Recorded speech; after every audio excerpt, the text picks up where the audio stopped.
ownership allows you to make your own decisions about your living space.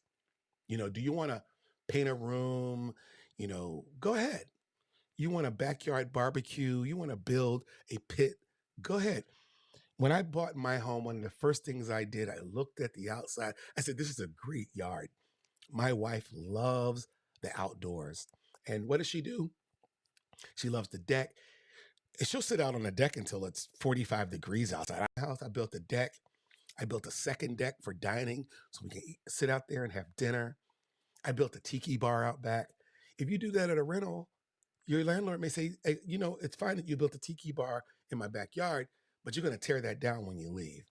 So stability, control, it's your call. The power is in your hands, and it gives you the freedom, to create a space that truly feels like home.